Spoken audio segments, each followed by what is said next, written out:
Selamat pagi, selamat sore, selamat malam teman-teman yang terkasih dalam Kristus semuanya. Shalom. Selamat berjumpa kembali bersama-sama dengan kami dari PDK Maria Bunda Allah. Senang sekali pada hari ini kita bisa berkumpul kembali, kita bisa belajar kembali, kita bisa bersua kembali. Dan selamat datang untuk teman-teman yang baru pertama kali ikutan acara kita. Dan selamat bergabung bersama-sama dengan kita dari PDK Maria Bunda Allah. Seperti biasa, saya Riana Atmaja yang akan menjadi moderator pada hari ini. Dan pada hari yang berbahagia ini, seperti biasa saya ditemani oleh my partner in crime and in Christ, Andy Tirta. Tuhan tidak memanggil mereka-mereka yang sempurna. Tuhan memanggil mereka-mereka yang mau dibentuk. Dan hidup adalah proses pembentukan diri setiap hari. Tuhan membentuk kita lewat segala hal yang terjadi, yang Tuhan biarkan terjadi dalam kehidupan kita. Dan dibentuk berarti kita mau terus-menerus belajar, mengerti apa yang Tuhan ingin kita lakukan dalam mengisi kehidupan kita nih yang cuma sementara ini. Dan bukan berarti kita hanya mengikuti keinginan-keinginan kita semata. Dan menjadi dewasa terutama dalam iman dan perbuatan adalah pilihan. Dan pada hari yang berbahagia ini, kita kedatangan satu tamu istimewa jauh-jauh dari Kupang, yang kebetulan lagi di Kupang nih, Kok Duyanto, Tanak. Selamat datang, Kok Yanto. Terima kasih untuk kebersamaan bersama-sama dengan kita nih. Tiba-tiba kita ngobrol dan kita bilang, wah, cocok nih temanya. Dua tema dan waktu yang Kok Yanto bisa berikan untuk kita di tengah-tengah kesibukan Koyanto di dalam pelayanan di sana. Dan terima kasih banyak untuk waktu dan kebersamaan bersama-sama dengan kita. Kita akan ada pertemuan dua kali bersama-sama dengan Koyanto bulan ini. Hari ini kita akan berbicara tentang trust in the Lord, percaya dan beriman kepada Tuhan. Dan kita akan melanjutkan dengan sesi yang berikutnya tanggal 2 minggu yang akan datang, tanggal 29 waktu Amerika, tanggal 30 waktu di Indonesia, ya, dengan tema spiritual warfare. Ini nyata dan real. Apa yang kita akan bicarakan hari ini berhubungan dengan apa yang akan kita bicarakan 2 minggu lagi. Jadi penting untuk kita untuk memupuk iman dan kepercayaan kita sehingga kita mampu untuk berperang nanti tanggal 29 dan tanggal 30 kita akan buka semuanya. Maksudnya apa? Kamu sama-sama perang. Oh, maksudnya berperang itu udah hari itu udah biasa.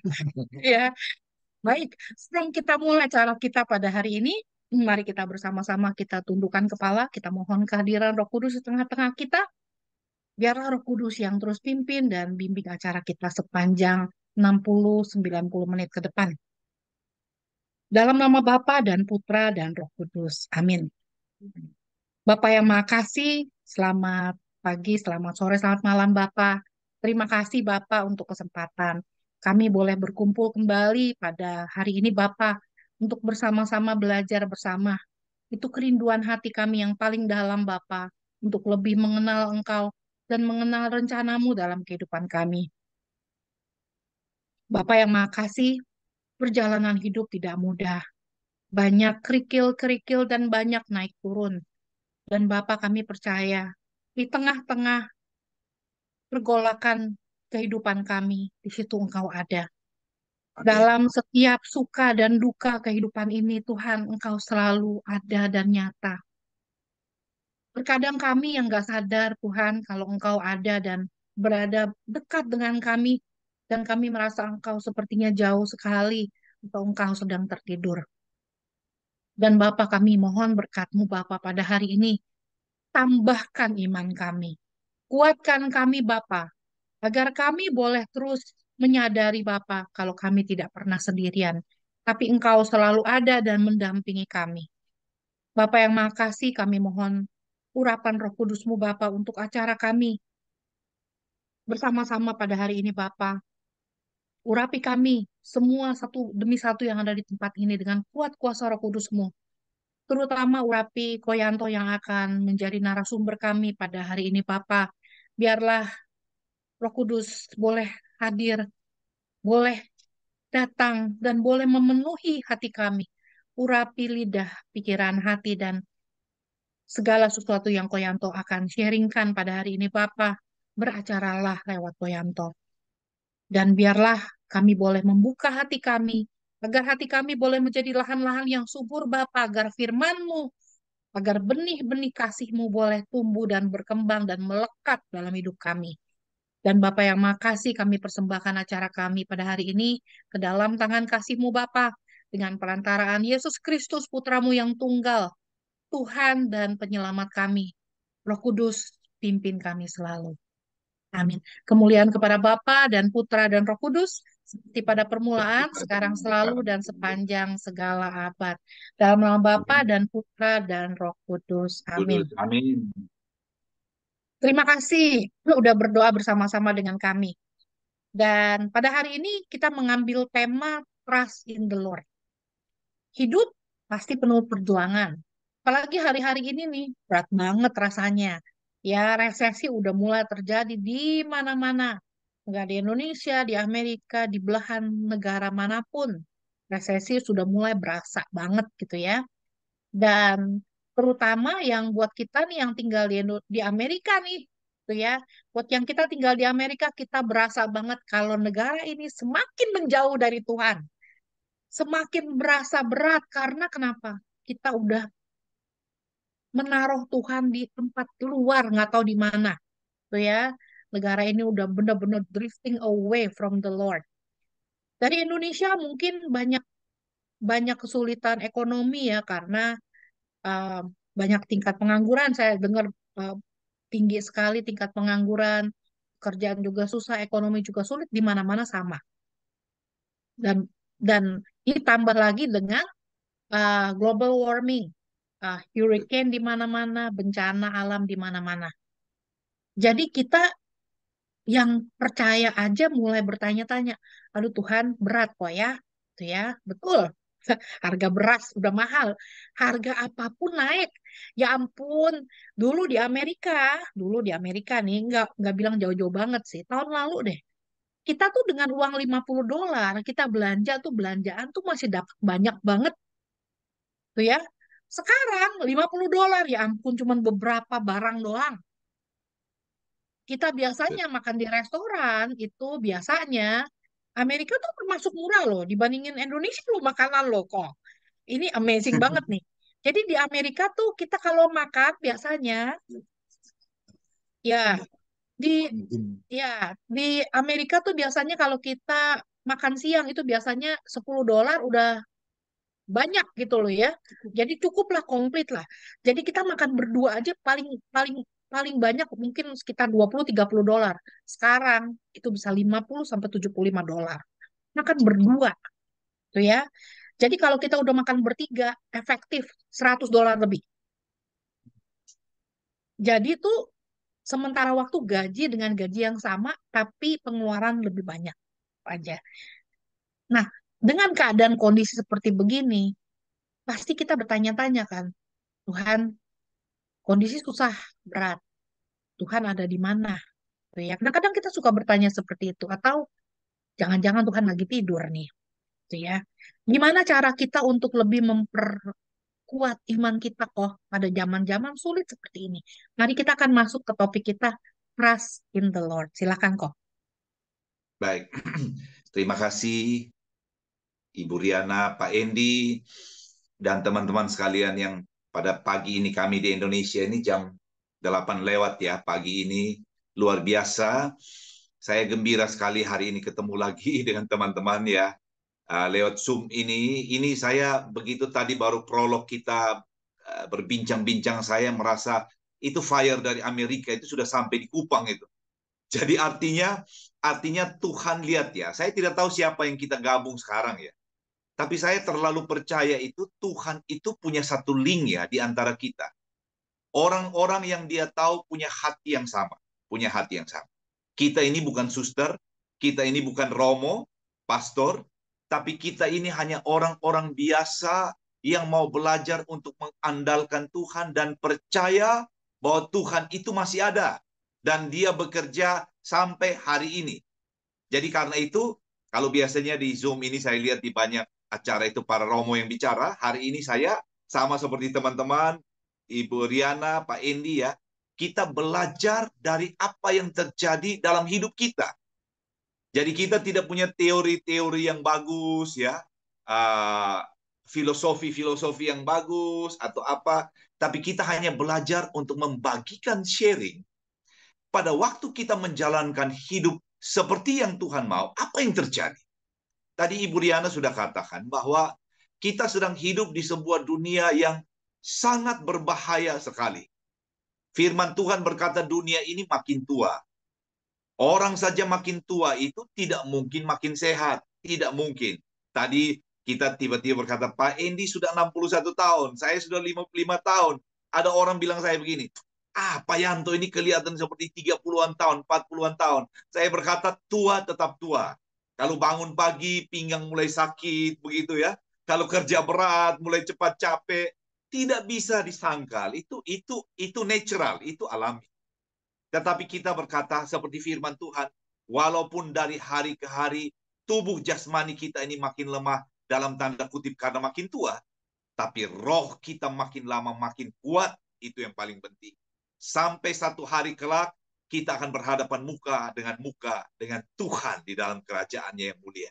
Jadi karena itu pada pagi ini tema ini saya rasa tema yang sangat umum sekali, kita sudah dengar di mana-mana.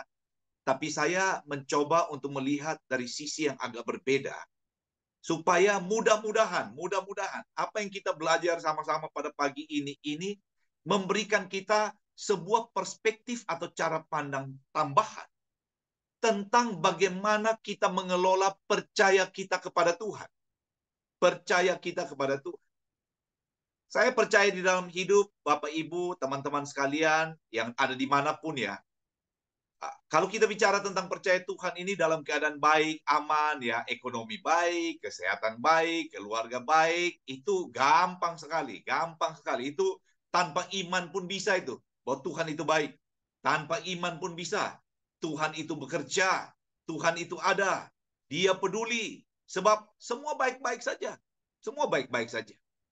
Tetapi hal ini akan sangat berbeda jika ada sesuatu yang terjadi yang dalam tanda kutip tidak kita harapkan, tapi itu datang. Dan itu kebanyakan dalam bentuk badai, dalam bentuk tantangan, dalam bentuk persoalan, seperti tadi Ibu Riana katakan, bermacam-macam. Kalau saya sebut, kalau kita cerita seri persoalan ini, tidak selesai. 3 hari, 3 malam, kita pakai serinya juga tidak selesai. Itu. Sebab kita sedang hidup di sebuah dunia yang sudah jatuh karena dosa. Jadi karena itu berharap hidup ini tanpa tantangan dan pencobaan dan segala masalah tidak mungkin terjadi. Beberapa waktu yang lalu ada seorang saudara kami. Suaminya ini Kristen, tetapi tidak kenal Tuhan, tidak ke gereja sama sekali. Istrinya yang adalah saudara kami, itu terdiagnosa kanker payudara dan sudah stadium akhir.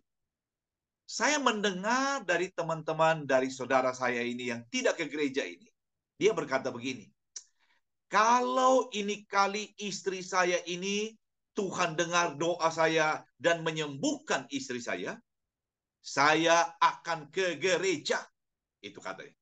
Saya akan pergi cari Tuhan. Itu katanya. Jadi, bayangkan ya, pada masa ini pun saya yakin masih ada itu orang-orang yang berkata, Tuhan, jika engkau jawab doa saya, jika engkau buka jalan, jika engkau ubah keadaan ini, Tuhan, saya akan melayani engkau. Ibu Riana mau kemana pelayanannya, saya ikut. Pak Endi kemana, saya ikut. Asalkan, nah yang ini yang seni ini, jika Tuhan menjawab saya, jika Tuhan mengubah apa yang sedang saya pergumulkan menjadi jalan keluarnya. Ini disebut dengan percaya bersyarat. Bersyarat. Dan dunia penuh dengan orang-orang seperti ini. Tetapi ada satu masalah besar dengan iman yang bersyarat dan percaya yang bersyarat. Trust in the Lord dengan syarat seperti ini adalah fakta hidup siapapun termasuk kita itu membuktikan bahwa seringkali ada begitu banyak kejadian atau sesuatu yang terjadi yang di luar daripada apa yang kita harapkan. yang di luar dari apa yang kita inginkan, dan kebanyakan itu yang tidak baik bagi kita. Jadi karena itu jika kita pakai iman tadi itu bersyarat, kita dalam masalah yang besar sekali. Itulah sebabnya sangat penting, sebaiknya kita sangat berhati-hati dalam menerjemahkan tadi tema kita itu ya, trust in the Lord, yaitu percaya kepada Tuhan. Supaya kenapa?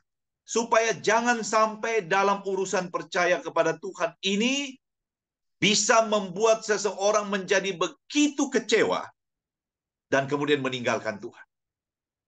Maka itulah kenapa sangat penting sekali kita belajar baik-baik mengelola iman percaya kita. Dan ini yang kita mau sharingkan pada pagi hari ini. Terlalu banyak kita dengar cerita orang yang dulu pelayanannya on fire ya. Saya juga kenyang dengan yang begini ini. Sekian puluh tahun saya di PD Thomas dengan Ibu Chun tahun 90-an. Setelah itu saya pulang ke NTT, kemudian membangun persekutuan, begitu banyak orang bergabung, tapi saya melihat bagaimana banyak orang mundur dari pelayanan dan menjadi kecewa hanya karena mereka merasa Tuhan tidak peduli dengan mereka. Sebab mereka merasa setelah mereka mengorbankan segala-galanya untuk Tuhan, rasanya tidak sepadan dengan apa yang mereka dapatkan. Seolah-olah dalam tanda kutip, Tuhan abaikan mereka. Itulah sebabnya, maka jangan heran kemudian orang-orang itu memulainya gampang. Mengikut Tuhan on fire. Tapi tidak lama tahan. Tidak lama. Dalam perjalanan kemudian satu persatu itu mulai mundur. Jadi kalau saya melihat orang-orang seperti tadi ada Ko Ahyen dari Jambi. Saya tahu pelayanannya luar biasa bertahun-tahun. Saya kenal Ibu Riana dengan Pak Endi bertahun-tahun. Saya luar biasa salutnya. Sebab kalau mereka-mereka ini tidak punya pemahaman yang benar tentang arti percaya pada Tuhan. Saya yakin Ibu Riana dengan Pak Endi sudah tinggalkan pelayanan lama sekali. Sudah tinggalkan lama sekali. Karena tentu ada banyak hal yang kita harapkan dan tidak terjadi. Mungkin sudah kita doakan. Mungkin kita sudah novenakan 9 kali. 9 kali lagi. 9 kali lagi. Begitu ya. Double-double nih 9 kalinya. Begitu ya. Tetapi keadaannya tidak seperti yang kita harapkan. Begitu.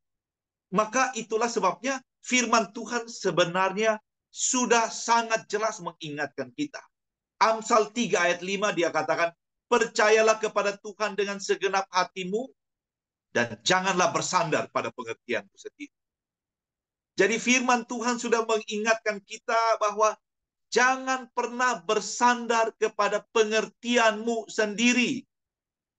Sebab pengertian kita itu bisa menyesatkan kita. Pengertian yang datang dari kepintaran kita, dari kemampuan analisa kita, dari apa yang ada dalam otak kita, bisa menyesatkan kita. Dalam Amsal dia katakan ada jalan yang disangka orang lurus, tapi ujungnya justru menuju maut.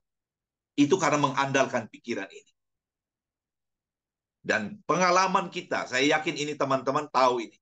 Orang dengan iman bersyarat ini tidak mungkin mampu bertahan menghadapi kerasnya hidup yang sekarang, yang tadi kita ceritain.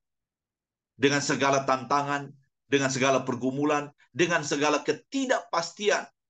Orang-orang dengan iman bersyarat ini tidak mampu bertahan. Itu pasti, tidak mampu bertahan.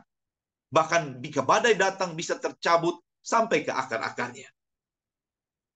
Alkitab, saya bersyukur, Alkitab kita yang buku ajaib ini, firman Tuhan ini penuh dengan cerita tentang orang-orang yang mampu punya iman tanpa syarat.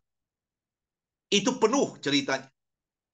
Kalau kita lihat mulai dari Abraham, kita lihat mulai dari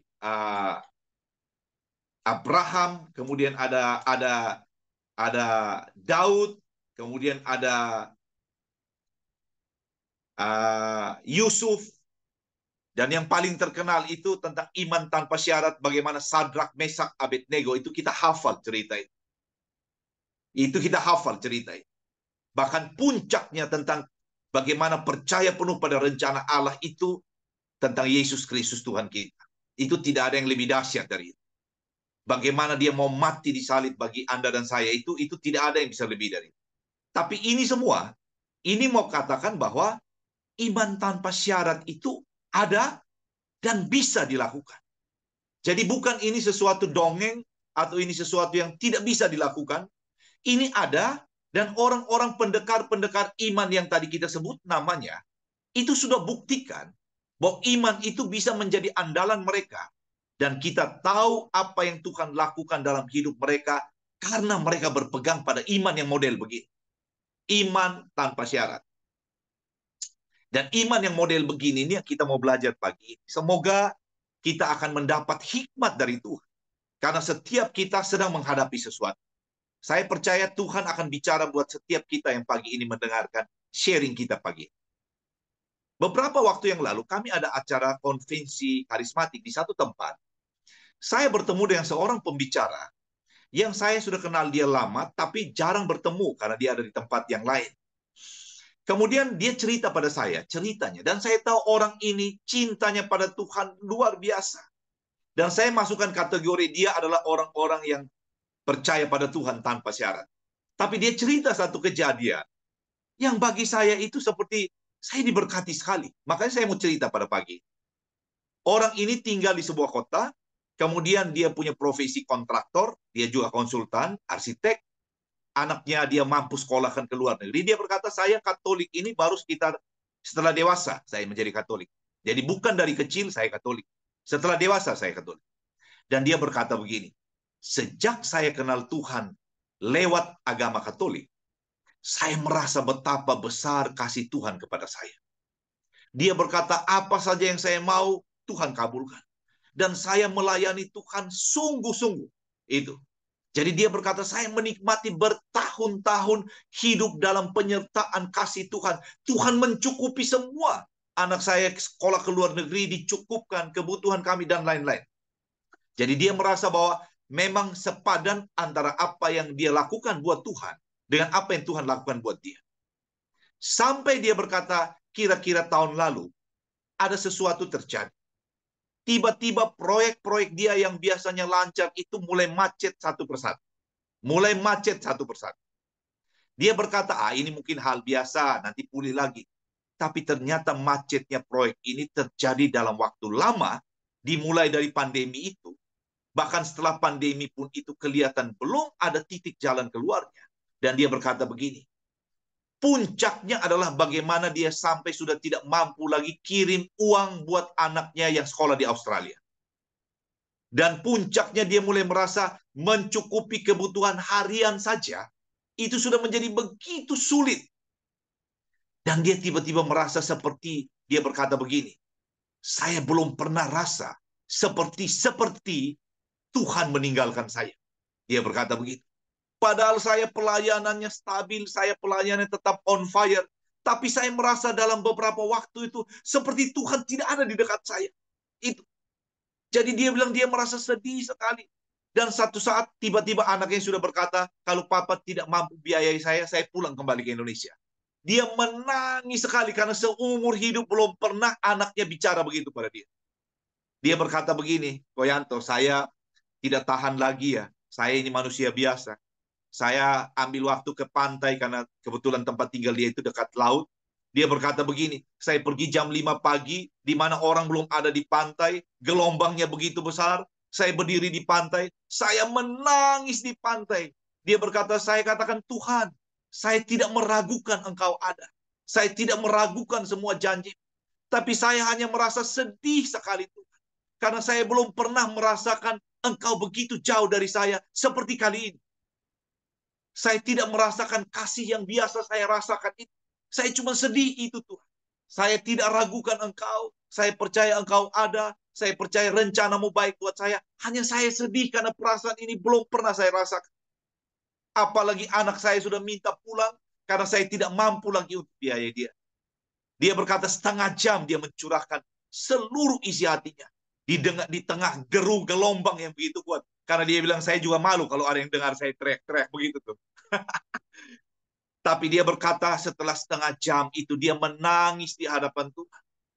Kemudian dia lap air matanya, dia pulang. Waktu di perjalanan pulang, dia berkata, tiba-tiba hadirat Tuhan itu turun atas dia di tengah perjalanan pulangnya. Kemudian dia berkata, saya merasa Tuhan bicara begini. Apakah kamu berpikir kasihmu kepada anakmu di Australia lebih besar daripada kasihku kepadamu? Hanya itu saja yang dia dengar. Maka dia tiba-tiba tambah menangis lagi. Dia berkata, Tuhan, saya tahu engkau jauh lebih mengasihi saya daripada anak saya di Australia. Kemudian dia berkata begini, Tuhan tiba-tiba ingatkan dia begini, saya hanya mau engkau rasa bagaimana perasaan orang-orang yang hidup tanpa saya ada dalam hidup mereka. Maka saya izinkan engkau merasakan keheningan yang mematikan itu seperti apa. Orang-orang yang tidak merasakan bahwa saya begitu mengasihi mereka. Karena mereka hanyut oleh tipu daya iblis dalam dunia ini. Hanya itu saja. Kemudian teman saya ini berkata, Koyanto tahu, setelah hikmat ini datang, mulai besok, mulai lusa, keadaan mulai membaik lagi. Tagihan-tagihan saya yang tidak bisa keluar, dibayarkan semua. Anak saya bisa biayai lagi. Tetapi dia berkata, sejak saat itu, saya punya beban luar biasa untuk orang-orang yang terhilang. Untuk orang-orang yang jauh dari Tuhan. Untuk orang-orang yang tidak mau cari Tuhan. Karena dia berkata, saya sudah merasakan keheningan yang mematikan tanpa Tuhan di dalamnya itu. Seperti apa? Jadi kita bisa lihat, Tuhan bisa pakai cara untuk bagaimana men-treatment rasa percaya seseorang. Untuk sesuatu yang dia mau kita tahu. Jadi seolah-olah Tuhan mundur dari teman saya itu.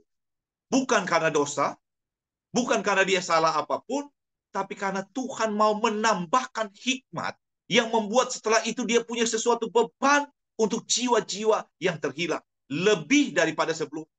Padahal dia sebelumnya sudah pelayanan on fire luar biasa. Inilah yang kenapa saya mau katakan. Kita harus belajar bagaimana kita punya iman percaya tanpa syarat.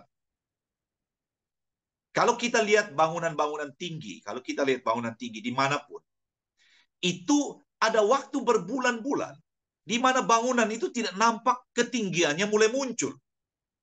Tetapi itu bukan berarti tidak ada kegiatan apapun.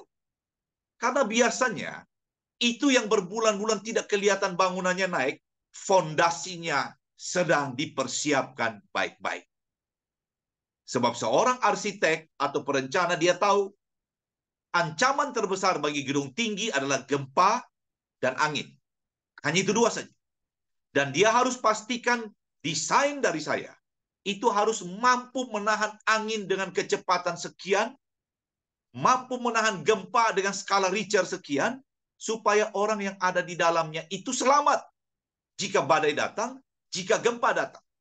Apakah dia tahu kapan akan datang gempa dan badai? Tidak tahu. Tapi dia berkata, lebih baik saya mempersiapkan sebelum hal itu terjadi. Daripada saya pikir dia tidak ada dan dia datang. Saya baca berita kemarin gempa di Maroko. Yang paling menghancurkan adalah semua bangunan itu dibangun tanpa perkuatan besi apapun. Karena orang di sana mungkin berpikir cukup dengan tanah liat, dilem-lem kiri kanan, jadilah rumah, sudah aman. Tapi kejadian ini 120 tahun yang lalu tidak pernah terjadi sampai sekarang. Tapi begitu badai dan gempa itu datang, korbannya begitu banyak. Maka kenapa kita penting lihat fondasi bangunan itu sangat penting. Maka menurut pendapat saya, kemampuan kita untuk bisa percaya tanpa syarat kepada Tuhan, percaya penuh kepada Tuhan, ini ada hubungan langsung dengan fondasi kehidupan kita. Dan firman Tuhan berkata, fondasi kehidupan kita yang paling kokoh itu hanya firman Tuhan saja. Tidak ada yang lain. Tidak ada yang lain. Ini berarti, makanya kenapa firman Tuhan tentang dua macam dasar. Dia katakan, orang yang membangun rumah itu, yang kokoh, itu adalah orang yang membangun rumah di atas batu. Sehingga jika angin datang, jika banjir datang, rumah itu tidak roboh. Sebab didirikan di atas batu. Dan batu karang sejati kita adalah Kristus Yesus dan firman-Nya. Hanya itu saja. Ini berarti kemampuan kita untuk mampu percaya penuh pada Tuhan dalam situasi apapun dalam hidup kita sangat tergantung seberapa dalam pemahaman kita akan firman Tuhan. Makanya tadi Pak Edi katakan, kalau kita tidak mendapatkan kekuatan dari firman Tuhan di tempat kita dengar firman itu, bagaimana bisa muncul kekuatan dalam diri kita? Sebab itu fondasinya. Maka adalah bijaksana kalau kita selalu mengingatkan diri kita. Jangan sibuk tentang badai, jangan sibuk tentang pencobaan, jangan sibuk tentang gempa, tapi sibuklah perkuat fondasi kehidupan kita. Maka badai besar, gempa besar, kita mungkin goyang sesaat, seperti cerita teman saya itu, tapi kemudian kita bisa berdiri tegak lagi. Karena fondasi kita terlalu kuat dan tidak bisa diganggu oleh apapun juga. Saya senang ada satu ini berarti bahwa hikmat yang datang dari pengenalan akan firman Tuhan itu akan membuat kita punya respon yang tepat, dan ini yang paling penting. Jika kita sedang berharap sesuatu, jika kita sudah doakan hal itu, dan kita percaya kepada Tuhan bahwa Dia mendengarkan doa kita dan Dia mengabulkan doa kita. Tapi jika apa yang kita harapkan itu belum terjadi, kita harus punya respon yang tepat untuk menanggapi apa yang sedang terjadi. Dan respon yang tepat ini sungguh-sungguh hanya bisa kita dapatkan kalau tadi kita katakan fondasi kita sangat kuat di dalam firman Tuhan. Saya baca di internet tentang negara Norwegia. Ini negara salah satu yang paling dekat ke kutub utara. Dikatakan negara ini untuk cuaca buruk tidak ada yang lawan dia. Dalam setahun itu cuaca baiknya sedikit sekali waktunya, lebih banyak cuaca buruk. Bagaimana suhu minus sekian puluh derajat di bawah nol itu sudah biasa bagi mereka. Bagaimana matahari tidak terbit berbulan-bulan itu sudah biasa bagi mereka. Badai salju itu sudah biasa bagi mereka. Jadi saya baca di situ dikatakan ada satu pepatah bahasa Norwegia yang terkenal, dia katakan begini, "There's no bad weather, just bad clothes." Itu tidak ada cuaca buruk. Yang ada hanya kalau kamu berpakaian dengan buruk, itu saja. Jadi selama kamu bisa berpakaian dengan tepat menghadapi cuaca buruk tidak akan mempengaruhi engkau. Itu. Jadi berarti jangan sibuklah tentang cuaca buruk, perhatikan pakaianmu supaya tepat. Itu. Saya pikir benar juga ya. Benar juga ya. Jadi berarti kalau kita penuh dengan firman Tuhan, tantangan apapun yang kita harus hadapi, kita sudah punya strategi tanggapan yang tepat untuk bagaimana kita respon.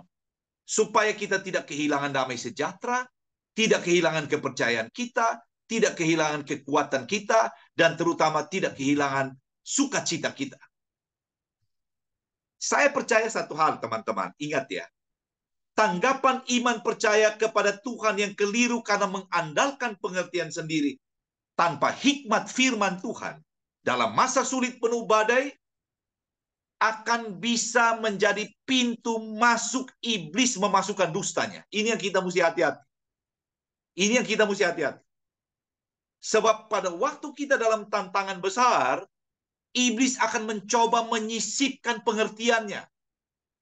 Dan selalu pengertian iblis dalam tantangan besar buat kita itu racun semua. Itu pasti racun semua. Bagaimana dia menghasut kita untuk meragukan kasih Allah kepada kita. Bagaimana dia memprovokasi kita untuk menolak kasih Allah. Itu tuh. Dan kalau dia sudah mampu masuk dengan dustanya dan orang menjadi kecewa, firman Tuhan berkata, jika kamu tawar hati pada masa kesesakan, kecillah kekuatan. Dan kalau kekuatan kita sudah kecil karena kita mendengarkan dustanya, dia sibuk untuk mematikan semua di dalam diri kita. Dia sibuk untuk mematikan semua. Ada seorang jurnalis Amerika terkenal namanya Norman Cousins. Dia berkata begini, "The tragedy of life is not death, but what we let die inside us while we live." Tragedi hidup yang sebenarnya itu bukan kematian. Tapi tragedi terbesar jika seseorang membiarkan ada banyak hal mati dalam dirinya, padahal dia masih hidup. Iblis kalau bisa memasukkan dustanya, Dan ini yang tragedi terbesar. Kita masih hidup, tapi sukacita kita sudah mati. Iman kita sudah mati. Pengharapan kita sudah mati. Kehangatan kita sudah mati. Sukacita kita sudah mati. Kepedulian kita pada orang lain sudah mati.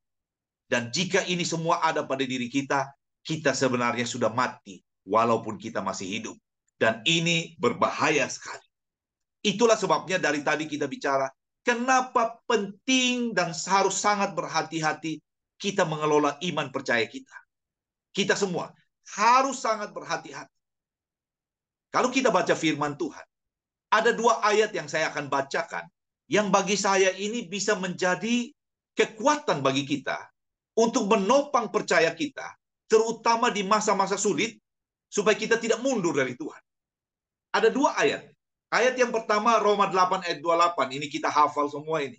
Bahwa Allah turut bekerja dalam segala sesuatu, ya, untuk mendatangkan kebaikan bagi mereka yang mengasihi Dia, yaitu bagi mereka yang terpanggil sesuai dengan rencananya. Ini ayat pamungkas pertama nih, bagi saya ya, bagi saya. Bahwa Dia turut bekerja. Tidak ada satu kejadian apapun yang terjadi tanpa Dia izinkan. Tidak mungkin satu utas rambut Pak Endi atau saya punya rambut ini satu jatuh kalau Tuhan tidak izinkan. Ada lagi ayat dikatakan, Bapa mana akan memberikan batu kalau anaknya minta roti? Bapa mana akan memberikan ular kalau anaknya minta ikan? Artinya betul-betul firman-firman ini dikatakan karena Dia turut bekerja dalam segala sesuatu. Termasuk segala hal yang kita tidak inginkan terjadi, yang sedang terjadi dalam hidup kita. Ini ayat pertama. Ayat yang kedua dalam Yeremia 29 ayat ke-11, ini juga bagi saya pegangan yang kuat sekali. Bahwa Dia, sebab aku mengetahui, kata Tuhan, rancangan apa yang ada padaku mengenai kamu. Demikianlah firman Tuhan. Yaitu rancangan damai sejahtera dan bukan rancangan kecelakaan. Untuk memberikan kepadamu hari depan yang penuh harapan. Ini 2 ayat ini bagi saya, ini jangkarnya ini kuat sekali. Sebab kalau kita baca 2 ayat ini, kita akan paham bahwa apapun yang sedang kita hadapi sekarang, entah itu kekecewaan, entah itu pergumulan, atau masalah apapun, kita harus mulai start iman kita dari hal ini, 2 ayat ini. Apa itu maksudnya? Kita harus paham bahwa Tuhan memilih kita ya, termasuk Pokok Ahyen, saya, Ibu Riana, Pak Endi, dan teman-teman semua di sini itu Dia memilih menciptakan dan menempatkan kita di planet bumi ini dengan tujuan yang sangat jelas sekali, yaitu untuk menunjukkan kasih-Nya. Dan yang kedua, untuk menunjukkan kebesarannya kepada segala makhluk di bumi. Ini kita harus ingat baik-baik. Kita tidak hadir di bumi ini hanya karena ada benturan atom di alam semesta, ya. Kemudian tiba-tiba kita hadir di bumi itu, begitu ya. Tetapi kita hadir ini penuh dengan rencana Tuhan, dan rencana itu adalah tentang kasih-Nya, dan yang kedua tentang kebesarannya. Ingat ini baik-baik. Berarti kehadiran kita di bumi ini 100% untuk harus memancarkan kemuliaan-Nya, harus memancarkan kebesarannya, harus memancarkan kasih-Nya, dan Dia 100% mau ini tergenap. Ini dulu, ini dasar dulu kita pegang. Jika ini dasar ini kita pegang, maka tiba-tiba kita tahu Dia bertanggung jawab untuk rencana ini terjadi dalam hidup kita. Dia, siapa Dia itu? Allah yang menciptakan segala sesuatu ini bertanggung jawab penuh supaya apa yang Dia rencanakan dalam kebesaran itu harus jadi dalam hidup kita. Maka tiba-tiba kita akan melihat semua apa yang sedang kita hadapi ini dengan cara yang berbeda sekali. Bahwa pergumulan kita, masalah kita ini tidak lebih besar daripada rencana kebesaran Tuhan yang tadi kita bicara itu. Maka tiba-tiba kita punya tantangan yang bagi kita sampai membuat air mata keluar ini, berember-ember ini, tidak ada seujung kukunya dibandingkan dengan rencana kebesaran Allah yang Dia telah taruh di dalam diri kita. Allah ingin dunia ini melihat semua kebesarannya lewat apa yang orang lihat di dalam hidup kita. Ini kita harus mengerti betul. Itulah sebabnya kenapa kita tidak boleh terlalu cepat mengambil kesimpulan. Ini penting sekali. Jika sesuatu yang tidak baik sedang terjadi, kita harus kembali ke laptop. Apa artinya kembali ke laptop? Kembali kepada prinsip yang pertama ini. Kembali pada prinsip yang pertama ini. Tentang rencana kebesarannya dalam setiap kita. Itu tuh. Jadi berarti apapun yang sedang kita hadapi, termasuk lembah kekelaman yang mungkin sekarang kita sedang hadapi, itu bagian dari Dia sedang menunjukkan kebesarannya. Apakah kita mampu selalu mengerti ini? Tidak. Tidak. Tetapi Yesaya 30 ayat 15, saya senang firman Tuhan itu berkata begini. Dalam tinggal tenang dan tetap percaya, di situ terletak kekuatan. Waduh, saya pada waktu pergumulan besar, saya selalu hafalkan ini ayat. Saya selalu omong terus-terus. Hai Yanto, engkau harus tenang dan tetap percaya pada Tuhan. Sebab firman Tuhan berkata, dalam tinggal tenang dan tetap percaya, di situ terletak kekuatan. Maka jika kita tahu ini, kita akan melihat dan berkata, jangan cepat mengambil kesimpulan, kemudian mulai membuat satu hal yang membuat kemudian kita harus mundur dari Tuhan. Terlalu besar rencana Tuhan. Kita mesti lihat ini secara keseluruhan sampai akhir dari hidup kita. Maka kita akan melihat gambaran yang lengkap tentang kebesarannya. Tapi kuncinya di mana? Jangan pernah mundur dari Tuhan. Saya ikuti acara-acara America's Got Talent itu. Saya suka kagum tentang apa yang Tuhan taruh dalam diri orang-orang yang luar biasa itu ya. Salah satu yang saya pernah ikut itu, saya membuat saya kemudian berpikir banyak tentang itu. Talenta orang itu. Tentang seorang pelukis wanita yang datang dengan kanvas di depan 3 orang juri America's Got Talent itu. Kemudian dia mulai melukis dengan cat air, disiram-siram begitu ya. Dengan asal-asal acak-acakan. Kemudian makin lama makin berantakan gambarnya dalam pandangan kita ya. Dan saya yakin ini juga dalam pandangan para juri. Sehingga tidak perlu lama-lama satu juri langsung mematikan lampunya. Itu tuh. Berarti dia tidak suka dengan orang itu. Cara orang itu menunjukkan talenta. Kemudian dia tidak terpengaruh karena masih ada 2 yang belum mati lampunya. Dia terus menyiram catnya ini dengan tangannya. Dia acak-acak. Gambarnya makin lama makin berantakan di mata kita. Juri yang kedua sudah matikan lampunya. Untung juri yang ketiga masih bersabar mau lihat. Dan ternyata pada menit kelima, pada akhirnya, gambar itu tetap tidak nampak apapun yang berarti. Sampai dengan terakhir dia mengambil sekantong tepung serbuk begitu ya. Kemudian dia melemparkan serbuk ini ke kanvas tempat dia gambar yang berantakan itu. Begitu debu itu hilang, maka muncullah gambar yang luar biasa bagusnya. Luar biasa bagusnya. Maka semua langsung berdiri bertepuk tangan. Dan 2 orang juri yang mematikan lampu itu merasa menyesal sekali kenapa mereka tidak tunggu sampai selesai. Saya melihat cerita ini ya. Saya merasa beginilah cara Tuhan sedang menata hidup kita semua ini. Sesuatu kelihatan acak-acakan karena masalah, tantangan, pencobaan. Tapi dia belum selesai dengan kita. Teman-teman sekali ingat ini baik-baik ya. Kita harus selalu ingatkan diri kita. Pada waktu kita berkata, saya mau percaya Tuhan tanpa syarat. Kita harus lengkapi diri dengan pernyataan, Tuhan belum selesai dengan saya. Tantangan ini berat. Saya hampir-hampir tidak mampu menanggungnya. Tetapi saya percaya Tuhan belum selesai dengan saya. Belum selesai dengan saya. Seperti pelukis yang tadi saya gambarkan itu. Jangan pernah meragukan tentang Tuhan kita. Sebab dia tidak dalam kapasitas harus diragukan. Tapi kita harus meragukan kemampuan kita untuk analisa apa yang sedang Tuhan lakukan. Jadi jangan dibalik ini. Kita jangan meragukan Tuhan. Tapi kita harus meragukan kemampuan analisa kita. Ini berarti kalau kita punya semua ini. Kalau kita punya semua ini. Maka tiba-tiba iblis tidak mudah lagi untuk mencoba menggoda kita.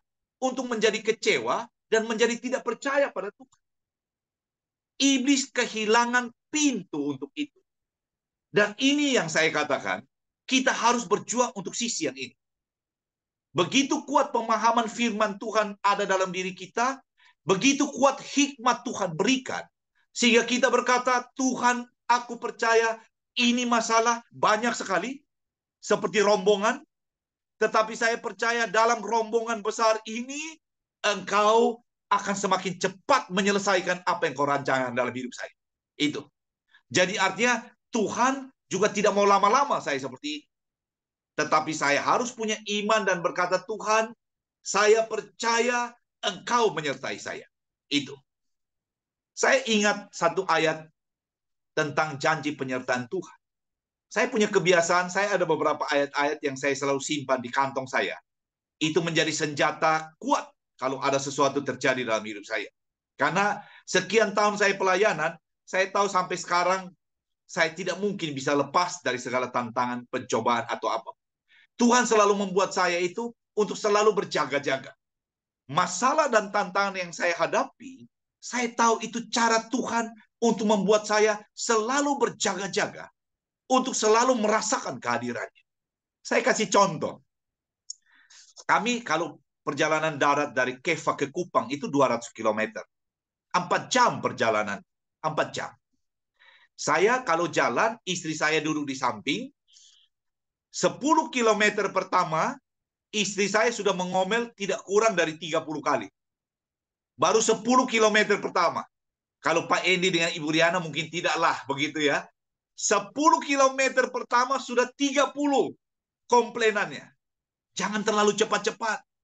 Beloknya mesti pelan-pelan. Nanti kita mabuk. Ngeremnya mesti pelan-pelan. Begitu. Awas tikungan kiri. Awas tikungan kanan. 10 km, 30 omelan. Akhirnya 200 km, kalau saya hitung ada sekian ratus instruksi dari bos di sebelah. Tapi kemudian saya melihat, instruksi ini membuat saya tidak bisa ngantuk sepanjang 4 jam perjalanan. Sehingga saya selalu waspada, ada tikungan, karena instruktur selalu berkata, hati-hati tikungan itu. Kalau terlalu cepat, instruktur berkata, saya sudah mau mabuk ini, pelan-pelan tikungnya. Begitu tuh. Jadi bagi saya, kemudian satu waktu, saya pergi ke Kupang, istri saya tidak ikut. 3 anak saya ikut. Anak perempuan di depan, 2 anak laki-laki di belakang.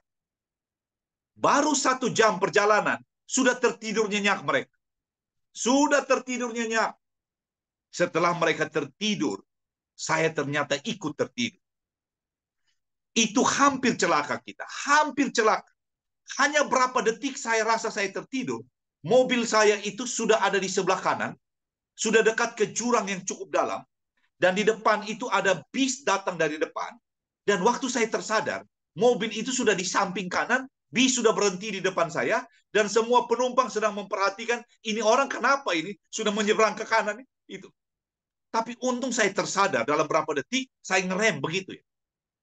Maka saya berkata, saya merindukan kehadiran istri saya dengan omelannya itu. Berarti tanpa omelan, yang begitu nyaman karena anak saya tertidur nyenyak, saya bisa celaka loh. Saya bisa celaka itu. Jadi sejak saat itu, kalau dia mengomel, saya merasa itu seperti nyanyian yang merdu sekali. Ini tentang sudut pandang. Ini tentang sudut pandang. Bahkan kalau dia tidak mengomel, saya berkata, kok tidak mengomel ya? Sudah 10 menit ini kok tidak mengomel ya? Tapi lihat ya, cara Tuhan itu kadang-kadang ajaib ya. Semua tantangan, pencobaan, kalau kita lihat dari perspektif yang tepat, ini akan membuat kita selalu berjaga-jaga. Dalam Yesaya 43 ayat 2 yang saya akan bacakan ini tentang janji penyertaan Tuhan.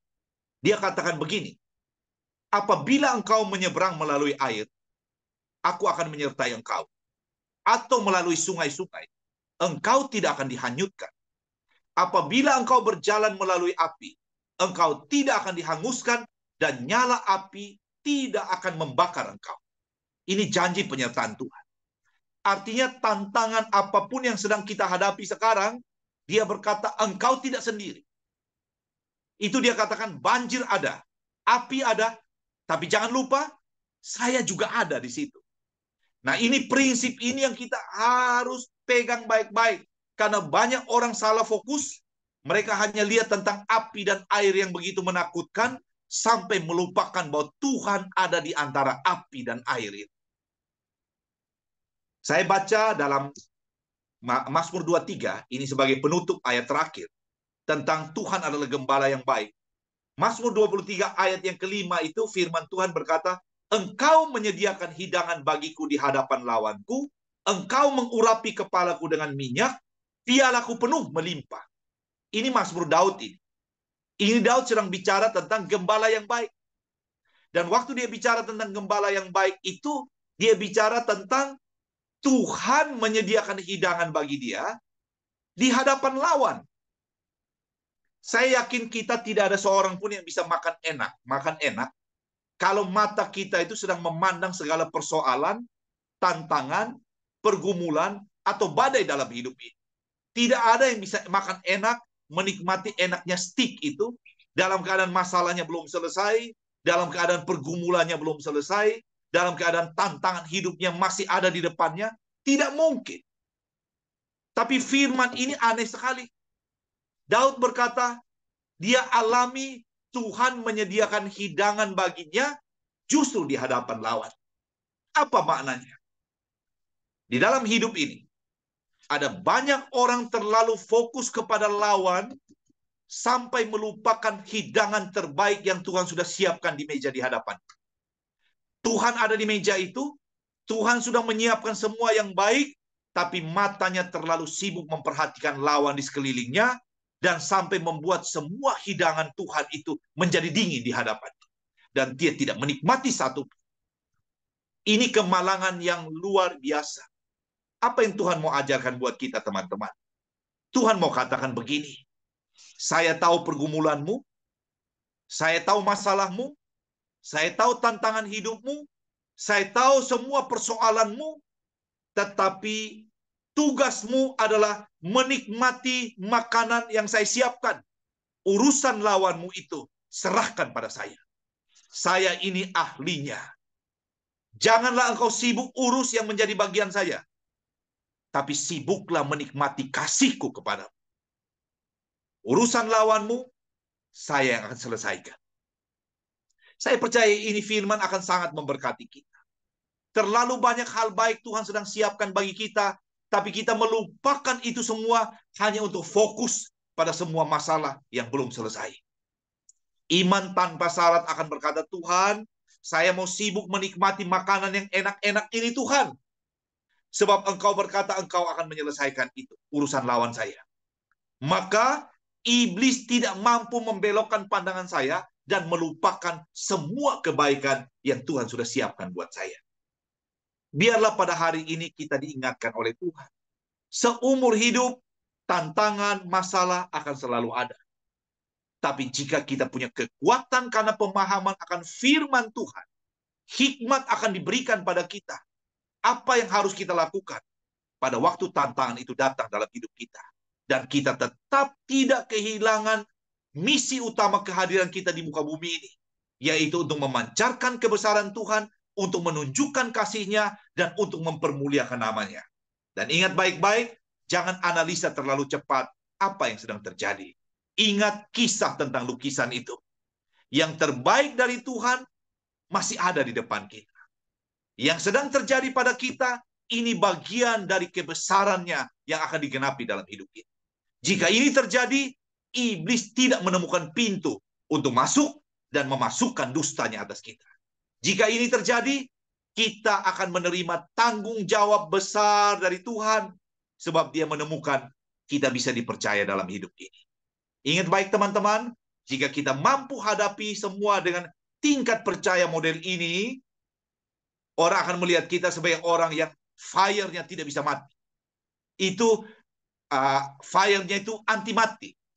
Tidak ada satu kekuatan apapun, dusta apapun yang mencoba mematikan iman kita, karena kita tahu kepada siapa kita percaya.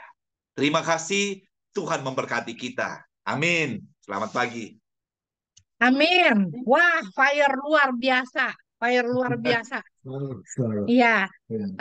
Saya ingat kata-kata Koyanto. Saya jadi ingat satu lagu yang hari-hari ini selalu saya nyanyiin. Bukan.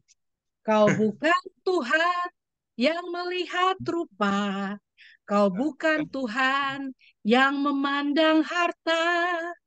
Hati hamba yang selalu kau cari, biar kau temukan di dalamku. Biar Tuhan menemukan hati hamba di dalam kita. Hati yang selalu menempel pada Tuhan. Hati yang selalu berharap dan berpegang pada Tuhan. Amin. Saya beberapa bulan yang lalu sempat ngobrol sama suami saya. Kebetulan ya tentang hal inilah ya. Karena saya baru dapat kerjaan kan tahun lalu. Terus udah gitu, nah kerjaan saya ini boleh dibilang biasa-biasa. Tapi kerjaan saya ini tuh deket rumah, cuma 15 menit dari rumah. Gak usah nyebrang bridge, cuma lewat jalan darat, deket banget gitu ya. Terus udah gitu, perusahaan kecil, cuma ada 12 orang di kantor. Terus, tapi internasional perusahaannya. Dan saya punya kesempatan untuk bisa sekolah lagi, untuk nggak ada kok menyediakan breakfast setiap hari dan bosnya yang masak buat kita. Ya. Jadi Tuhan amat sangat mengenyangkanku ya dan peliharaku gitu ya. Dan betul. Dan sampai pada satu poin saya sempat mikir, Sat, ini nih ya kita nih dalam istilahnya tuh ini kita dalam apa namanya eh apa ya namanya istirahat rohani dalam arti gini loh, kita tuh lagi dipelihara dan dijaga baik-baik sama Tuhan. Cuman saya bilang nih, kalau dalam keadaan nyaman begini, ya seperti tadi Koyanto bilang lagi nyetir, nggak ada yang ngomelin, nggak ada tantangan, nyaman begini, ngeri. Karena kenapa? Kita bisa jauh dan kita bisa kepleset, gitu ya. Makanya tantangan itu dibiarkan Tuhan terjadi, diizinkan oleh Tuhan terjadi, supaya kenapa? Mengasah kita untuk lebih tajam, mengasah kita untuk lebih kuat, mengasah kita untuk terus mengandalkan Dia. Jangan lengah. Betul banget gitu loh. Baru saya ngomongin masalah begitu, masalah muncul satu demi satu. Wow. Jadi saya udah expect masalah akan muncul satu demi satu. Dan terima kasih udah terus mengingatkan kepada kita. Karena kadang-kadang apa namanya kita tuh orang yang cepat ngambil keputusan, nggak sabar, gitu ya. Nggak sabar atau kita pura-pura sabar, tapi kita give up, gitu ya. Pura-pura sabar tapi kita give up. Oke, baik. Terima kasih Koyanto. Mungkin dari teman-teman ada yang mau bertanya sama Koyanto. Saya kasih kesempatan satu dua orang untuk bertanya kepada Koyanto. Silakan. Yang mau bertanya silakan. Seputar topik tentang iman atau mau komen boleh silakan. Ada yang mau sharing? Ada yang mau komen? Biasanya kalau orang Indonesia malu-malu. Mau nanya malu-malu. Gitu ya. Ntar udah Kamu habis acara baru. Bu Riana, tananya. Wah, baik. Ya, Pak Alfa silakan. Bu Riana, saya nih mau tanya sama Koyanto. Koyanto, ya terus terang ya Koya, sifat saya, sifat saya kan pasti emosional apa segala. Ya, nah kadang-kala tuh kita udah berusaha dah apa yang kita lakukan ya, baca Alkitab, berdoa, apa ikuti misa apa segala. Tapi kadang-kadang kan lepas kontrol. Kayak kemarin ya, saya tuh marah besar sama istri saya. Itu marah besar. Ya, eh, saya nggak tahu. Tapi akhirnya tuh sebenarnya kalau biasanya saya marah, wah itu udah semua saya bantingin, semua apa pokoknya kesel dah, kesel sekali kan.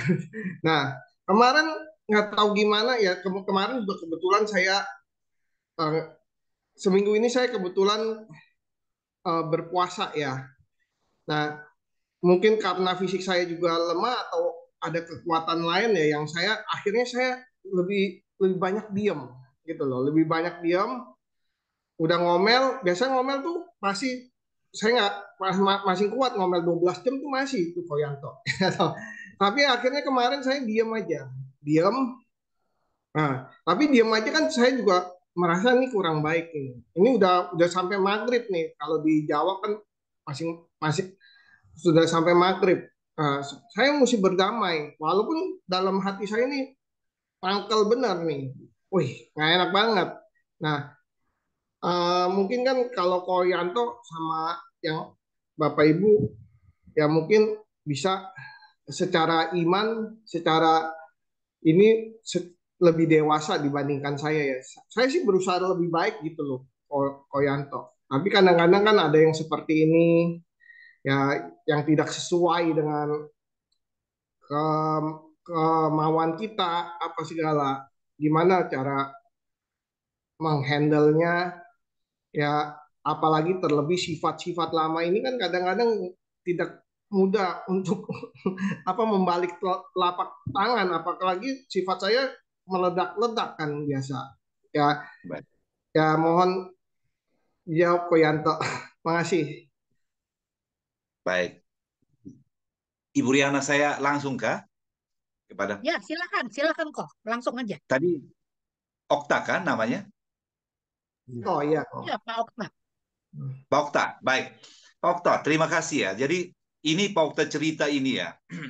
Kita semua pernah di posisi itu Pak Okta. Jadi saya yakin Ibu Riana, Pak Endi, atau saya ya, tidak ada seorang pun yang tiba-tiba seperti ini ya. Seperti saya misalnya ya. Saya mencoba terus belajar menguasai diri itu tidak otomatis terjadi dalam waktu singkat. Saya ingat Rasul Paulus saja berkata begini. Itu kalau kita baca, itu dia katakan begini. Saya selalu mau yang baik yang saya lakukan. Tapi setiap kali yang baik yang saya mau lakukan, itu yang jahat itu selalu mau keluar duluan. Itu. Kemudian dia katakan begini. Jadi kalau yang baik itu yang mau muncul, saya tahu ada sesuatu di dalam saya yang memprovokasi saya dengan kata kita sekarang kira-kira begitu ya. Ada penumpang gelap yang mencoba untuk membuat yang baik itu tidak keluar. Tetapi yang tidak baik yang keluar.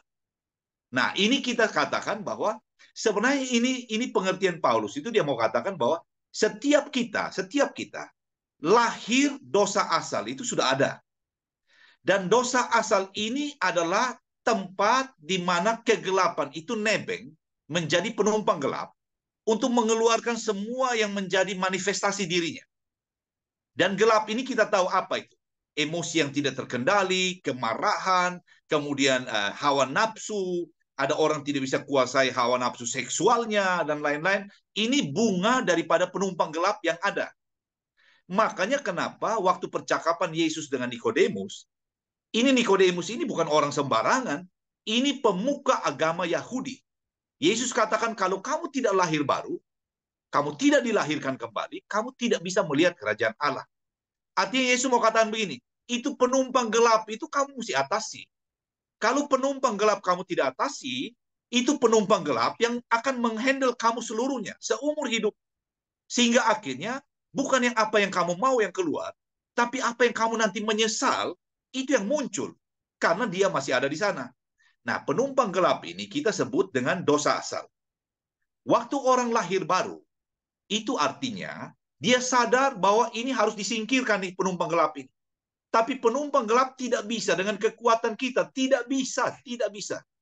Ini hanya bisa kalau Roh Kudus kita beri tempat terbaik dalam hidup kita. Dan kita konsisten untuk belajar taat sepenuhnya pada apa yang Roh Kudus mau, maka Roh Kudus akan menanamkan benih yang baru. Benih yang baru ini adalah benih firman Tuhan dan kebenarannya. Maka kalau benih ini makin lama makin besar, dia akan menggeser benih yang lama yang benih dosa asal ini. Sehingga pelan-pelan tadi Pak Okta katakan, saya sudah mulai lebih sabar sedikit ya, sedikit. Tapi ini tanda bahwa benih itu sudah mulai hidup, itu loh. Tapi hidupnya belum menjadi begitu besar sampai benih lama itu habis total, itu tuh. Maka sebenarnya tugas kita adalah pastikan benih yang baru itu terus mendapat tempat. Jangan sibuk tentang, tapi kenapa saya masih emosi ya? No, itu nanti habis dengan sendiri. pastikan benih yang baru ini terus mendapat tempat. Bagaimana caranya? Seperti ini. Pak Okta ikut persekutuan doa seperti ini ya, Zoom gitu ya, baca firman Tuhan terus. Jadi intinya kita tidak fokus pada penumpang gelap itu, tapi kita fokus pada kuasa Roh Kudus semakin penuh, sehingga tiba-tiba kuasa kegelapan ini habis dengan sendirinya. Kalau saya pakai istilah, kalau kita masuk dalam kamar yang gelap, menghilangkan kegelapan cukup dengan memasukkan terang ke dalam ruangan itu. Maka otomatis gelap habis sendiri. Maka kemudian tiba-tiba Pak Okta akan berkata, kok sekarang saya kok sudah diprovokasi begini, harusnya saya sudah begitu meledak, tapi kok saya tiba-tiba diam saja ya? Itu tanda bahwa penumpang gelap itu mungkin sudah pamit dia, Pak. Mungkin sudah tidak ada lagi, ya. Tetapi sekali lagi ini perlu konsistensi yang tinggi untuk menyadari bahwa apakah tiap hari saya memberi ruang kepada Roh Kudus lebih besar lagi atau tidak? Lebih besar lagi atau tidak? Apakah hari ini ada firman Tuhan yang saya tambahkan atau tidak? Sebab benih ini yang mampu menggeser tentang bagaimana. Kalau saya bicara, oh supaya sabar itu harus begini-begini, itu tidak menyelesaikan. Karena akarnya itu ada di penumpang gelap itu. Tapi yang saya katakan ini adalah bagaimana menurunkan paksa penumpang gelap itu. Sehingga akhirnya yang ada hanya Roh Kudus sepenuhnya memimpin kita. Maka tiba-tiba semua keinginan roh itu yang menjadi keinginan kita. Kita mau yang damai, kita mau yang sukacita, maka tiba-tiba seluruh keluarga Pak Okta berubah pada waktu Pak Okta berubah. Bukan karena kekuatan Pak Okta, tapi Roh Kudus yang makin besar. Kira-kira begitu. Terima kasih. Terima kasih, Ko Yanto. Terima kasih. Betul banget. Makanya kenapa 2 minggu lagi kita akan belajar gimana cara kita menampingi diri untuk melawan si sang penumpang gelap. Oh iya. Nah, penumpang gelap itu akan berusaha untuk menghancurkan kita dari kiri, kanan, atas, bawah, depan, belakang. Oke, dan dari dalam, bukan cuma dari luar, dari dalam. Jokowi suka bilang, hati-hati. Sebenarnya kalau Jokowi ngomong, hati-hati kalau buat gitu. Hati-hati benar. Saya selalu bilang, setiap hari ada macam alasan untuk kita marah. Macam-macam alasan untuk kita marah. Kita mesti kontrol, itu membiasakan. Ya, karena memang ingat yang tadi saya bilang, kita tuh dari orang kotor, kita dari orang berdosa, sangat berdosa, makanya kita selalu mesti melekat. Jangan melekat karena ada maunya. Jangan melekat terus pada Tuhan. Ingat Tuhan sudah mencintai kita. Datang ke bumi ini mati untuk kita. Kemarin ini, tahun ini tentang Paskah, kita berdua menyadari tentang lebih jelas lagi tentang Paskah itu gimana. Wow, saya cuma bilang Tuhan sangat datang ke kita, dia mau mati di salib buat kita karena kita berdosa. Kalau kita masih nggak percaya lagi, sangat big loss, sangat I don't know, kalau buat saya mah bodoh. Iya. Gitu. Jadi kita masih selalu melekat. Saya ngerti kita punya kebiasaan yang lama segala macam. Hati-hati itu, hati-hati jangan sampai nyesal. By the way, apakah kita juga nggak pernah berdosa? Kah? Saya ingat juga yang Yesus, wanita yang dianggap Oh, yang ditangkap yang zina. ya itu. Saya suka itu juga. Yesus cuma bilang, apakah bagi kalian tidak ada yang tidak yang berdosa, kalau dia Kan boleh melempar batu yang pertama. maka kita juga nggak ini. Jadi jangan pikir kalau ini saya selalu bilang, kalau biarpun salah ya sudahlah, maafkan aja. Ingat kita selalu harus memaafkan 70 kali 7. Udah 69,5. Wah, habis. 9,5. Jadi maksudnya ya memang masih berjuang. Mami Chun tuh selalu bilang saya udah puluhan tahun masih berjuang.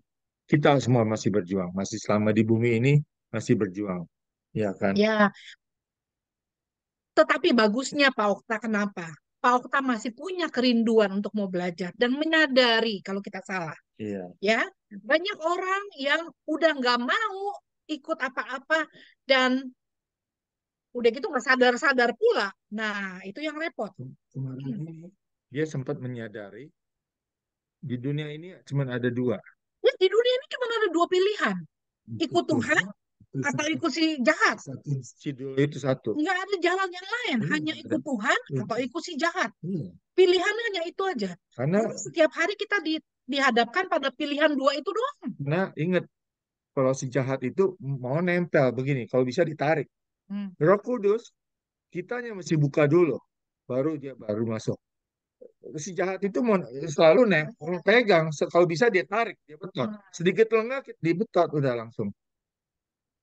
Jadi ya hati-hati. Iya. Jadi ya kita selalu harus waspada, waspada.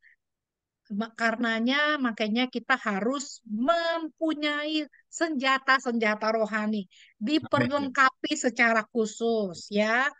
Kalau kita nggak tahu senjata rohani kita tidak diperlengkapi secara khusus, musuh itu masuk dengan cara yang amat sangat halus dan mematikan. Ya, kita harus sadar dan kita harus menyadari cara kerja dan tipu muslihat iblis yang mencoba terus-menerus untuk bikin kita susah dan bikin kita jatuh ke dalam dosa, jatuh ke dalam tangannya dia. Tuh ya. Makanya tolong di-share ke lebih banyak teman-teman lagi untuk acara 2 minggu lagi, spiritual warfare penting banget buat kita. Penting banget buat teman-teman yang ada di sini, buat teman-teman yang nggak bisa datang, teman-teman yang di YouTube, untuk ikut acara dan untuk belajar bagaimana kita menghadapi tipu muslihat si sang jahat. Karena kenapa? Kalau kita jatuh, dia yang tepuk tangan, dia yang senang sekali. Padahal Tuhan udah mati-matian, begitu mencintai kita sehabis-habisnya sampai datang ke dunia, sampai rela mati demi kita. Jadi jangan bikin perjuangan Tuhan, cinta Tuhan sia-sia. Cuman karena kita yang ignorance. Saya kadang suka berpikir gini, bisa mikir gak sih ya kalau sejarah keselamatan itu tidak pernah ada, Tuhan tidak pernah ada lahir di bumi ini dan tidak ya mati di kayu salib dan tidak bangkit, itu apa yang terjadi dengan kita? What happened kalau waktu itu begitu? Mikirnya begitu gitu loh. Jadi saya selalu bersyukur, wow, kalau udah ada begini, selalu masih bersyukur. Tuhan selalu berserta kita kok. Kita udah berapa lama jadi Katolik? Immanuel. Ingat berapa ratus kali, ribuan kali, mungkin tak jutaan kali Tuhan selalu membantu kita.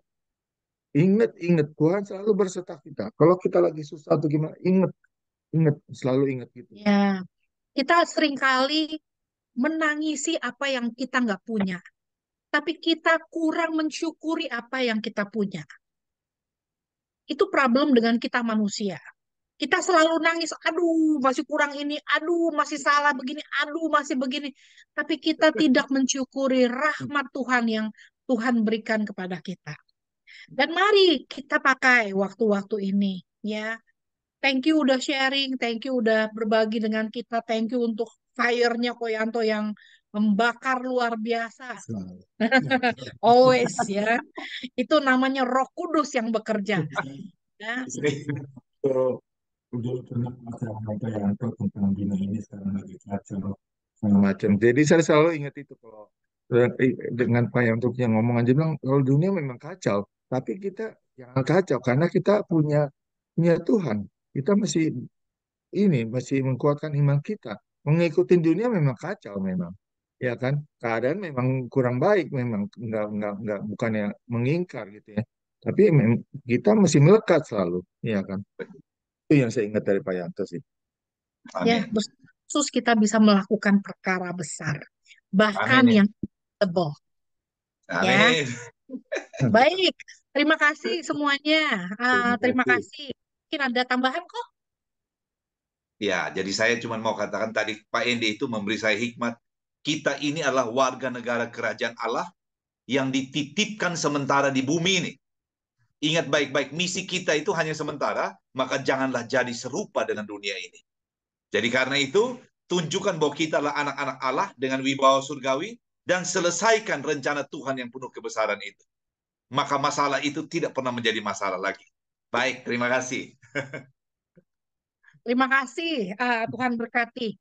Sebelum kita menutup acara kita pada hari ini, saya akan share screen sebentar. Oke, buat teman-teman yang mau memberikan persembahan kasih untuk misi Koyanto. Saya tahu segala persembahan kasih yang biasanya kita kirimkan untuk Koyanto pasti semua untuk perkembangan dari persekutuan doa Koyanto, pelayanan Koyanto di sana. Dan terima kasih kok udah memberikan yang terbaik untuk semua orang-orang di sana yang membutuhkan. Amin. Ya, kita juga mau belajar lebih banyak untuk itu. Dan bagi teman-teman yang terpanggil untuk memberikan persembahan kasih untuk Koyanto dan untuk karya Koyanto, bagi teman-teman yang di Amerika, silakan di sel ke saya, Riana 65058034488. Dan untuk yang di Indonesia, silakan ditransfer, kita ganti rekeningnya nih. Hati-hati ya. Ke Yosiko Santoso, BCA Cabang Semarang dengan account number 182 785 8889. Yang udah kirim nggak apa-apa, kita bisa transfer tetap. Tapi buat yang baru, ya tolong bukti transfer bukti apa di account yang baru 182 785 8889.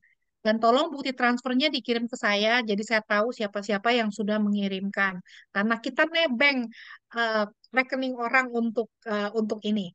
Dan terima kasih untuk kebaikan hati teman-teman. Tuhan memberkati. 100% yang teman-teman berikan, semua 100% kita berikan untuk persembahan kasih untuk para tamu dan pembicara-pembicara kita. Kita nggak dapat apa-apa. Bahkan kita berdua suka ngobrol. Kita nombok, tapi Tuhan yang memberi kita luar biasa. Jadi kita bersedia nombok untuk Tuhan. Baik, terima kasih untuk kebaikan hati teman-teman. Sebelum kita akhiri acara kita pada hari ini, saya boleh mohon doa dari Koyanto dan kita akan bertemu kembali di acara yang sama, waktu yang sama, 2 minggu yang akan datang, save the date, tanggal 29 September waktu Amerika, atau tanggal 30 September waktu Indonesia. Kita akan berbicara tentang spiritual warfare. Bagaimana kita menamengi diri kita dalam menghadapi peperangan rohani yang nggak kelihatan ini. Ingat satu, musuh kita bukan sesuatu yang kelihatan, tapi yang tidak kelihatan. Dan ini akan menghancurkan jiwa dan roh kita, bukan cuman badan kita. Jadi kita harus siap sedia. Dan kita persiapkan diri kita bawa dalam doa, dan kita undang semua teman-teman, terutama mereka-mereka yang membutuhkan hari-hari ini. Dan baik, sebelum kita mengakhiri acara kita, boleh minta Koyanto yang doa penutup, boleh kok? Ya, ayo, mari kita doa ya. Demi nama Bapa dan Putra dan Roh Kudus, amin. Tuhan, betapa indah pada pagi hari ini Tuhan, atau malam di Amerika Tuhan. Kami anak-anak Engkau kumpulkan di dalam acara Zoom ini Tuhan. Kami tahu Tuhan punya rencana baik buat setiap kami yang mengikuti acara ini. Sebab bahkan sebelum dunia dijadikan, Engkau berkata Engkau telah pilih dan tetapkan kami untuk menunjukkan betapa besar kasih-Mu yang ada di dalam kami kepada seluruh dunia itu. Maka kami percaya Tuhan, jika kami tahu ini yang akan Kau lakukan bagi kami akan berhenti mengeluh, kami akan berhenti untuk tidak percaya pada Engkau, tapi kami mau menenangkan diri kami mau menguatkan kepercayaan kami kepada Tuhan, sebab kami tahu kepada siapa kami percaya. Ampuni kami Tuhan, jika dalam pergumulan kami seringkali kami menjadi lemah karena kami kurang percaya pada Tuhan. Tapi hari ini Tuhan, firman-Mu mengingatkan kami bahwa betapa besar campur tangan Tuhan dalam seluruh pergumulan kami. Dan Engkau sedang merancang masa depan yang terbaik bagi kami. Engkau belum selesai dengan kami. Ajar kami untuk tidak cepat mengambil kesimpulan tentang sesuatu yang tidak baik yang sedang kami alami menurut kami. Tetapi ajar kami untuk melihat sebagaimana Engkau melihat betapa indah rancangan Tuhan atas kami. Kami percaya Engkau ada dalam setiap kejadian hidup kami. Tidak ada yang kebetulan bagimu Tuhan. Engkau tetap pegang kendali dan Engkau akan menunjukkan bahwa di dalam segala pergumulan kami ada Engkau bersama dengan kami. Terima kasih banyak Bapa. Kami berdoa buat setiap kami supaya punya hati yang lebih sungguh-sungguh mengasihi Tuhan. Supaya kami punya hati yang lebih sungguh-sungguh mengandalkan Tuhan dan memberi diri dipakai oleh Tuhan untuk menjangkau jiwa-jiwa. Kami tahu kami dipanggil tidak untuk duduk diam saja, Tuhan. Tapi kami mau pergi dan kami mau memberitakan kebenaran firman Tuhan. Kami mau pergi dan kami mau menceritakan tentang kebaikan Tuhan. Dan pada waktu kami pergi untuk Engkau, Roh Kudus-Mu menyertai kami dengan urapan-Mu, dengan tanda-tanda, dengan mujizat, dan kami percaya kekuatan yang begitu besar akan membuat kami dipimpin dari satu kemenangan kepada kemenangan yang lain. Kami tidak akan hidup biasa-biasa saja, sebab kami punya Allah yang luar biasa yang memperlengkapi kami. Terima kasih banyak Bapa. Biarlah hikmat yang Kau berikan buat kami pada hari ini, kami akan lakukan dalam hidup kami, dan kami akan melihat bahwa nama Tuhan, hanya akan nama Tuhan saja yang dipuji dan dipermuliakan. Terima kasih banyak Bapa. Hanya dalam nama Yesus kami telah berdoa, kami sudah mengucapkan syukur. Amin. Di nama Bapa dan Putra dan Roh Kudus. Amin. Terima kasih. Terima kasih Koyanto, Terima terima kasih kasih Koyanto, teman-teman Pak semua. Endi, Muriana, Ya, semuanya. thank you semuanya Terima udah kasih hadir, Okta. udah Terima kasih. sama-sama belajar. Terima Ya, kasih Pak Yanto. semuanya. Terima Sampai ketemu kasih. 2 minggu yang akan datang ya. Tolong undang teman-teman yang lain untuk boleh belajar bersama. Karena kita semua harus belajar bersama dan harus kuat dalam Yesus. Oke? Amin. Itu semuanya. Dede sama Bye-bye. Riana, Dede sama Riana. Ya, Ya, Itu Yanto itu sudah bisa bawa firman. Istrinya itu bisa WL. Anaknya itu bisa main keyboard itu. ya. Lengkap sudah. Puji Tuhan. Boleh undang ke Bay Area itu. Oh ya, nanti kita atur waktu ya. Doakan. Ibu Riana, doakan bulan depan kan ada konvensi daerah di Bali itu. Ya. Saya juga pembicaranya biar Tuhan pakai untuk kemuliaan namanya. Mohon doanya ya. Amin. Oke. Baik. Tuhan Pokoknya berkati. sampai ketemu 2 minggu lagi ya. God Ya, bless. Thank baik. you. God Terima bless. kasih.